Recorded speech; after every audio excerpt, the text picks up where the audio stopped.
There we go. All right. Looks like we are live. Can y'all hear me? Let me know if y'all can hear me and if y'all can see me. Give me a comment or thumbs up or something. Just let me know that you can hear me. We should be all right as we get it started in here. This is a very hot button topic. Just bring things around a little bit. So, let me see. All right. Can you hear me, Desi? Let me know if you can hear me on here. Hey, what's up, Yardley Bond, Brunswick, Georgia? What up? What up? Yes, I can see you. All right. Can you hear me? Can you hear me? I want to make sure that I can be heard. Let me make sure I can be heard. I know you can see me, but can you hear me? Can see and can hear you. All right, my man. All right, let's get into it. So, again, real hot button topic. The topic, I just kind of had a thought in mind earlier this morning, and I wanted to share a thought. And part of me was saying, that it goes without saying, right? That this topic is something that I felt like that would resonate with everybody, but I got a little bit of pushback, and I can understand why. I mean, it's a very sensitive topic. So, single parents equals dysfunctional outcomes, right? Single parents equals dysfunctional outcomes. Now, again, I got a few people fired up. I had a few people in my inbox, got a little pushback on the comments. One brother said to me that in the Black community, where the majority of the adults are raised in single homes, you don't make a lot of friends with these types of posts, with these kind of comments and statuses. And I get that. The point of this is really not to make friends, if you want to keep it a buck. I mean, well, my mission really is to help more so than to make people like me. And so, if I have to share an uncomfortable truth for your benefit, then I'm at peace with that. So, another comment, there was one brother said to me, he said, so you saying that people who were raised by single parents ain't shit? I said, no, that ain't what I'm saying. Look, I'm raised by a single parent. My mother raised me and my brother by herself. And, I think she did a great job. I didn't even realize how little we had. That's how good good of a job she did at managing her resources, making sure we had all of the things we needed. So, she did a great job. And I even went on to have a healthy relationship now with my wife, but that wasn't without first having to overcome some pretty major obstacles. Yardley says, yes, it does. Mostly there are exceptions to the rule, but exceptions are not the rule. My man, that's exactly what I'm saying. Y'all do me a favor, hit that thumbs up, hit that like button, and share this video. Do a watch party, because I really want to kind of, I want to share. You know what I mean? And I want to make sure that I want to have a positive impact. I really want to help people out and kind of just have a conversation about it as much as anything, because I don't have all the answers, but I do think that together we can come up with a lot of good conversation. You know what I mean? We can come up with some good, we can arrive at some good conclusions when we have a discussion. So I think the next thing, I think that was two of the main points. One guy said that, I was saying that single people come from single parents ain't ish. I already cussed already. So, but here's the thing. When I was growing up, I used to watch WWF wrestling, right? I was a big fan. I mean, I liked Tony Atlas and Hulk Hogan and all those guys, right? Well, most of the matches were one-on-one, right? You get to see most of the matches were one-on-one, mano y mano, and may the best man win. But sometimes things will go to the next level, and then they would have what you call a tag team match. And that's where it's 2-on-2. Some of them even had 3-on-3 and even more. But most of them would be 2-on-2. So in these 2-on-2 matches, inevitably, there were times where one of the partners would get knocked out. And so, maybe they would sneak and they would cheat, because there was a lot of cheating back then in WWF. It was theater, really, right? It wasn't real wrestling. It was just theater. And so there was a lot of cheating going on. So one of the guys might sneak around and grab a chair and whack the guy, whack one of his opponents over the head or over the back with the chair, and he would get knocked out. So once he got knocked out, and most of the time the referee wouldn't even see this happen, right? All he would see, he would turn around and he would see that one guy was knocked out cold and he was out for the rest of the match. Now, the match ain't over. There's still a fight to be had, right? So now it's 1 against 2. Now, does that mean that the match is automatically over? Does that mean he's automatically going to lose because he's by himself? No. There's actually a slight chance that he could win, but the odds are not in his favor, right? And that's because the match, the game, is designed for 2-on-2 competition. And that's kind of how, not kind of, I mean, that's exactly how child rearing is. That's the exact story behind raising children. Like, we can do it alone. If something happens to our mate, right? If one of us gets knocked out, we could do it alone, but it's not designed to be that way. It's meant to be done with 2 people, and there are a lot of obstacles to overcome when it doesn't happen that way. So let me jump on in here real quick before I go into. Let's see. Yardley says there are obstacles that a man must overcome. We have vast knowledge base and examples that single parent families are not the ideal. That's exactly what I'm talking about. And I think, there are a ton of statistics that bear this out. A ton of statistics. Let me pull this one up. There's this article on GillespieShields.com.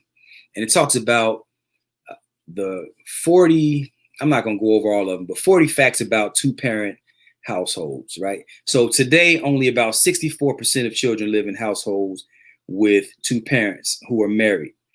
And that's compared to 88% in 1960.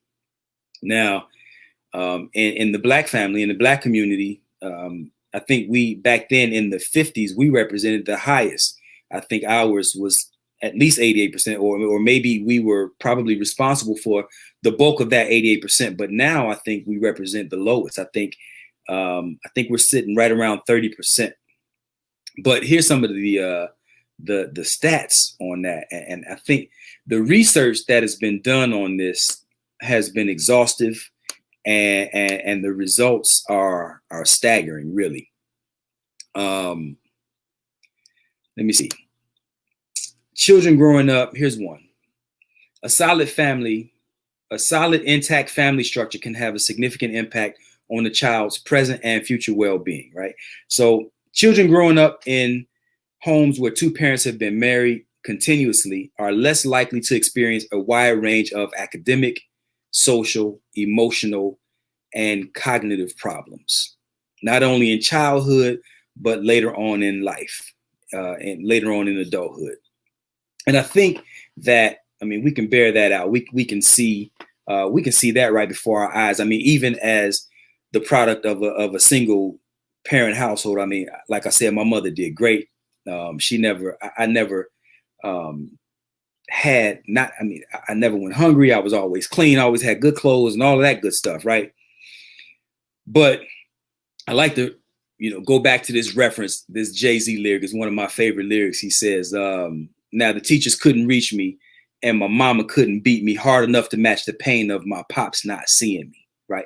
So that lyric is so powerful to me, because even though, I mean, my mother, loved on me, and I had my grandfather there, and I had my grandmother there, and I had a big family, cousins, aunts, uncles, all of that.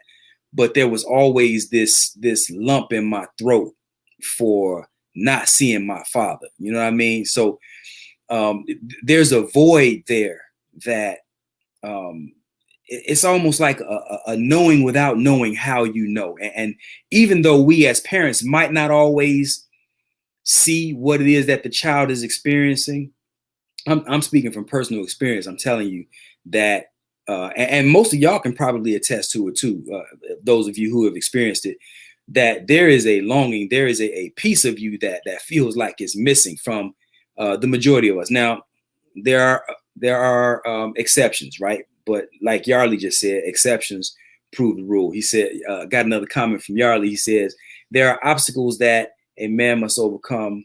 Okay, I already read that. My fault. Yeah, so that's one. The cognitive functioning, all kinds of health related, academic, social, emotional, right? Here's another one. I'm just gonna skip on down.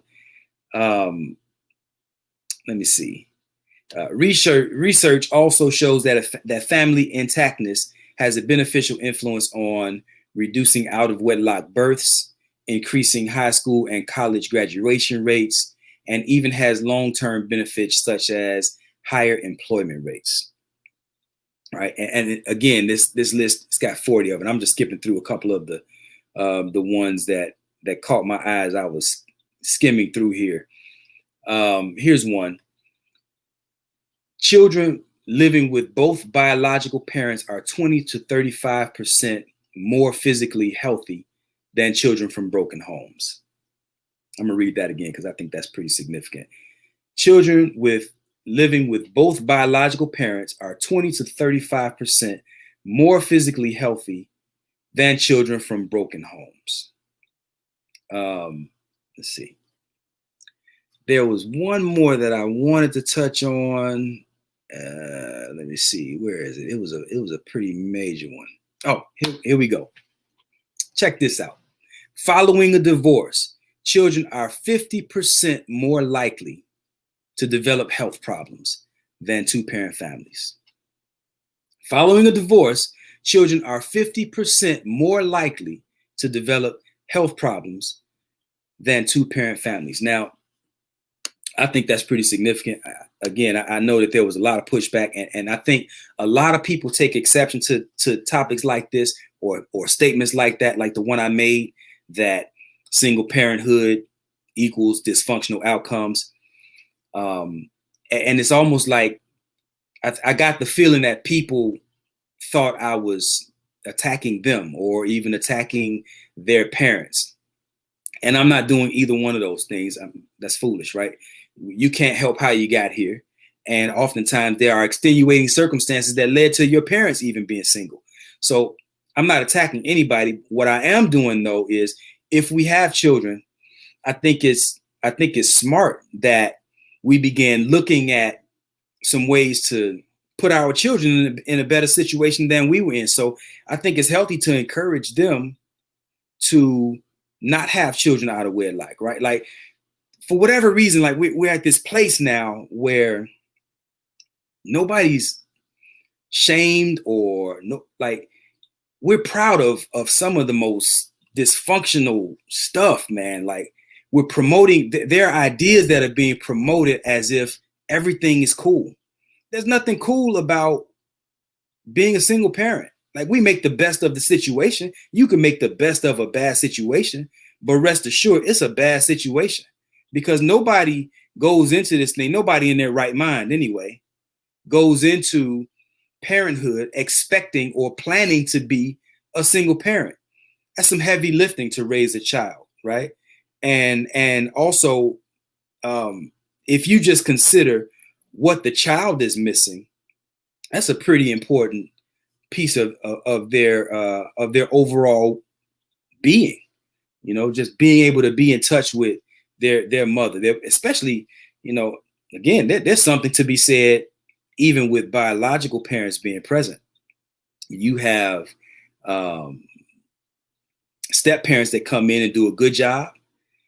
But there is something to be said about the presence of a biological parent. There are exhaustive and extensive studies done showing that the presence of a biological parent is hugely impactful in a child's life. Let me see if I got any comments in here. I know this ain't really the most exciting topic, but I just decided that I would jump on here and say something about it real quick because, there were a few people that seemed to not like my perspective on it. So let me see. Any comments at all? Any questions for me? Let's see. Yardley says the proliferation of welfare among the Black community, the willing acceptance of government assistance programs as a financial incentive to have unplanned pregnancies, to be underemployed or unemployed, and not to pursue economic and educational opportunities. Man, listen. First of all, I agree with that, right? I think that so many people underestimate just how impactful this is, and we have a lot of you have a lot of people. I don't know about a lot, but I will say I've seen a growing sentiment among people that say things like it's okay to be a single parent, and I think that's insane. Like Ray O says, this needs to be said. Michelle Monet says your perspective is necessary. John McClung, good evening, brother. Thank y'all for joining me. I think it's insane, really, when you think about I only read like 4 or 5 of the different facts that they have here, but the list is long, man. I mean, and it's crazy. Like when you look at what's happening in our community, right? With the amount of violence, with the amount of teenage pregnancies, you're talking about gang banging, you're talking about any level of crime and dysfunction that's going on. It has been estimated by these same studies that almost all of our dysfunction would disappear overnight with reestablishing 2-parent households. Almost all of our dysfunction would disappear almost overnight with reestablishing 2-parent household. And you have people that are fighting against this idea as if I'm saying something crazy, right? But there's a famous saying that says, when you fight for your limitations, you get to keep them. When you fight for your limitation, you get to keep them. And some people are amazing. It blows my mind that people are fighting for the right to raise children alone. Like nobody can take your right. Anybody can do that, right?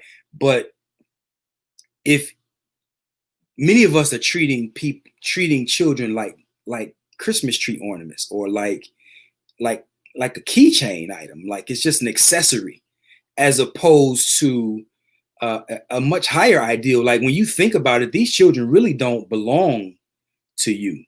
Our children really don't belong to us. They are really, we're entrusted with their care, right? We are here to oversee their well-being and usher them as healthily as we can into adulthood. But the reality is you're preparing them for a life beyond what you're able to give them. You're preparing them to become someone else's husband, wife, mother, father, right? And so when you consider how much, like, take this, we have about 30% of we only have about 30% 2-parent households. So that means about 70% of the Black community is operating in single parenthood, right? When you look at how, y'all know I get into the relationship thing, right? And when you look at how challenging it is for us to maintain healthy relationships, you can take, I don't care how much money a person has. I see people on YouTube flossing all this money. I mean, they 6 figures and high value and all this other stuff, right? People have a boatload of money, more money than they can spend in a lifetime. But if they don't have a healthy, harmonious relationship with their masculine or feminine counterpart, it almost doesn't matter how much money you have or how many material possessions you have. There are people out here who are absolutely miserable because they don't have that. And this is because experts have estimated that as much as 95% of our overall happiness can be attributed to how well we're doing in our intimate relationships. 95% of our overall happiness can be attributed to how well we're doing in our intimate relationship. And I think this goes a long way to explaining why, so even though we're making as much money or more money as we ever have as a collective, like, right, Black people got Benzes and Bentleys and all kind of jewels, and we got big houses. I mean, we balling out, right? But right now, we're some of the most unhappy people on this planet. And I'm telling you, you gotta take my word for it. You can like it or lump it. But I'm telling you, I think a major part of that is because we're failing miserably in our intimate relationships. Let me take a look at some of these comments. I have a Facebook user. I don't know who that is. It won't show who the person is, but it says, it's the mindset. It's deeply rooted. It's like attempting to cut down a 100-foot oak. The trunk's roots are so deep that it becomes extensive and expensive to cut away. Man, I couldn't have said it better myself. Yardley says, unplanned pregnancies, being single parent on purpose. Oh, dang, I lost it. Okay. Not blessings, but lessons of irresponsibility with your life and your body. Look, we've been passing around this idea that, I'm going to say it. I'm going to say it. I know somebody ain't going to like it, but I'm going to say it anyway. We've been passing around this idea that every child is a blessing, right? Now, look, if you found a suitcase, a briefcase filled with money, you might say, oh man, that's a blessing, right? And you're going to respond to that suitcase full of money as if it was a blessing. You're going to treat it like it's a blessing, right? You might invest it, you might spend it, you might share it, but you're going to be so filled with joy about the fact that you found this suitcase or this briefcase full of money, and you're going to respond to it as if it's a blessing. We are not responding to a lot of our children as if they're a blessing. So we're saying that all children or every child is a blessing. And on some level, I understand what that means. I get it. But the reality is we're not treating these children, or far too many of them are not being treated or responded to as if they are a blessing. So I think that we're deluding ourselves. We're comforting ourselves with these ideas, I guess maybe to soothe the, I'll just say that, to comfort. We're trying to comfort ourselves from the mistakes that we made. And the reality is, many of these children, we are responding to them and even treating them like they are mistakes. And I'm telling you, unless, look, you might be the byproduct of several generations of dysfunction, and you can't do anything about that, but you can make sure that it stops at you. So that means imparting healthier ideas into our children than the ones that we've been carrying, talking about every child is a blessing and you can do it by yourself. That's stupid. It's foolish. I'm telling you, I don't care if you don't like it. I'm saying it's foolish to promote the idea that being a single parent is healthy. Yes, we do it and we make the most out of a bad situation, but we have to at least acknowledge that it's a bad situation. Let me see if we got some more comments here. Somebody says Willie Lynch syndrome. Somebody said facts. I don't know why it's just saying Facebook user. Somebody said, that's me, brother. I can see Yardley Bond. He says, they say children are a blessing to make themselves that they effed up their life plans. That's pretty much what I'm saying. Yeah. Let me see if I can go to my other page and see if they're saying who this Facebook user is. I don't know why it's doing that. Let's see. Oh, that's Michelle Monet. She says, correct. That's me, brother. Or don't have them at all. Yep. Lionel Toussaint says, Blessings is for those who believe in Santa Claus. What they really mean is purpose. Anything that exists has purpose. I can smoke a bag of that if I smoke. Mashilla says, even when my son's father would fight me, I still was trying to get his daddy to be around. Yep. I can dig it. Let me see.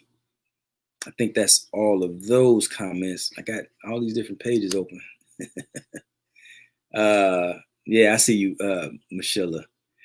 Karen says, sorry to be blunt, but every child isn't a blessing. I concur.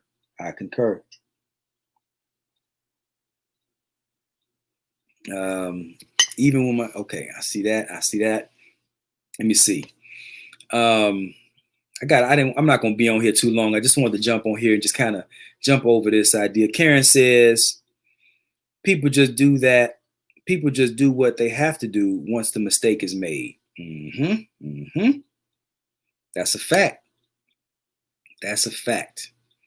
Look, this is my first time using StreamYard. Normally, Coach Mashilla Monet, my co-host of the His and Her Perspective show, normally she's mastering all the controls, and so I'm out here dolo for the first time, y'all. So you bear with me as I'm wrestling with some of these technical difficulties. But I'll be better the next time, I promise you. I think I'm gonna start doing Tuesday night lives.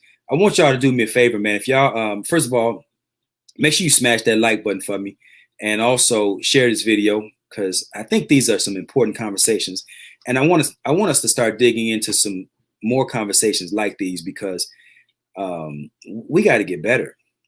Right now, we're struggling, family. We're struggling tremendously in areas that should really be considered relatively basic. They should be considered relatively basic, but they're not. We're struggling man, let's keep it 100, man. A lot of us, man, we act like we don't even like each other, let alone get into a place where we love each other and all that. And there was a brother who said, I know we got all these ideas about what the ideal relationship should look like, right? And everybody wants this magical chemistry and love and all of that good stuff. I get it. But I'm in agreement with that brother when he said, find somebody who you can respect, somebody that respects you, and they treat you well. And I think when you have those two components, love can come later. You can build on that. That kind of stuff can grow.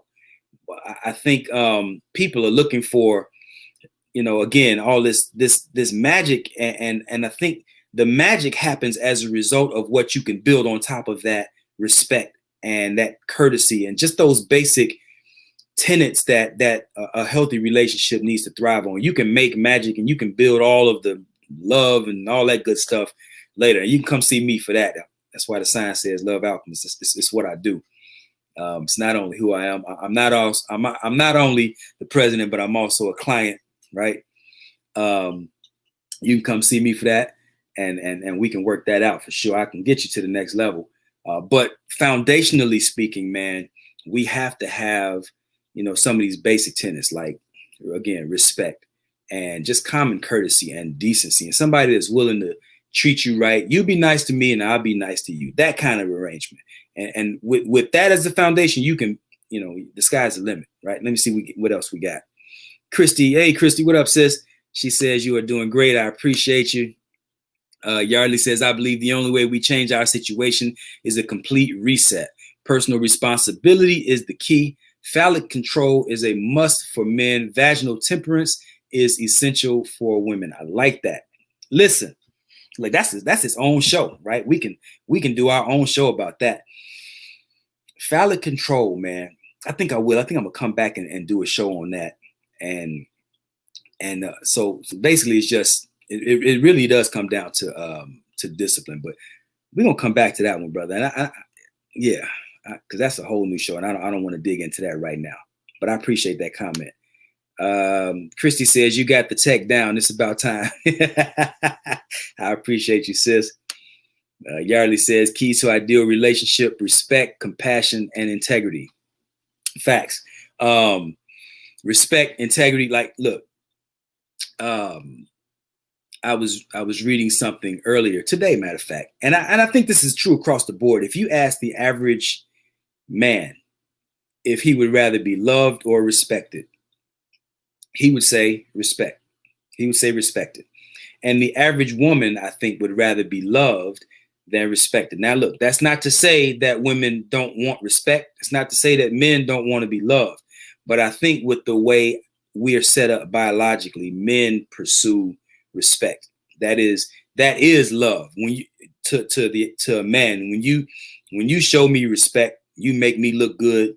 Or more importantly, you don't make me look bad, right? You don't dishonor me. You don't dishonor my name. You ain't in the street talking bad about me behind my back and then kikiing in my face when I'm around, right? Again, those are, it just speaks to how differently we're wired, that we are, this idea of complementarity, that we are two uniquely qualified individuals seeking a harmonious relating with one another. Karen says, add maturity in there. Yarley says, respect, yes, sir. Christy says, what's VT by Brother Bond? I'm not sure what that means, sis. Reiterate that for me, please. That's biblical as well. I think that's Coach Mashilla. Is that right? Got to jump back in here. Oh, that's Lionel. He said that's biblical as well. Yep, for sure. So, like I said, I wasn't going to stay on here too long. I didn't want to beat the topic up. Karen says, women want respect as well. No doubt. Look, nobody wants to be disrespected. And everybody would love, everybody wants respect. Even though I say that I prefer respect over love. If I had to choose between my wife telling me she loves me or showing me that she respects me, I'm going to choose respect every time. But it does feel good, to hear her tell me, the different things, to say the sweet nothings and the pillow talk. I like hearing all that, right? So it's all good. But again, if I have to choose, and I think the same is true for women in reverse, if a woman has to choose which one is 1 and 2, let's just say we don't have to choose one over the other. Let's just say we're going to rank them 1 and 2 and 3 and so on. I think the average woman would put love before respect, and the average man would put respect before love. Yardley says, a man will fight and die honorably for the respect and admiration of his peers. That part right there. That's what I'm talking about. Men must be respected. There's a difference in the levels that men need. Yep. Is that Lionel again? Nope. That's Tamika Nicole. Sorry about that, sis. So for whatever reason, maybe it's my settings. Maybe I need to upgrade and step my game up so that I can see who's commenting. That's Tamika. She says, men must be respected. There's a difference in the levels of respect that men need. That's a fact. That is an absolute fact. I mean, shoot, you got brothers that, look, it's been so misplaced, this idea of respect, that some dudes will fight you or even shoot you because you stepped on their shoe. Like, they feel that's disrespect. And again, that's misplaced aggression, right? Not strong, just aggressive. But again, it's rooted in something much deeper than dirty tennis shoes, right? So anyway, if y'all don't have any more questions for me, like I said, I wasn't gonna be on here too long. If no questions for me or no other comments, I'm gonna jump off. Karen says, I pick respect over love, but that's a mature woman's view. All right, I can dig it.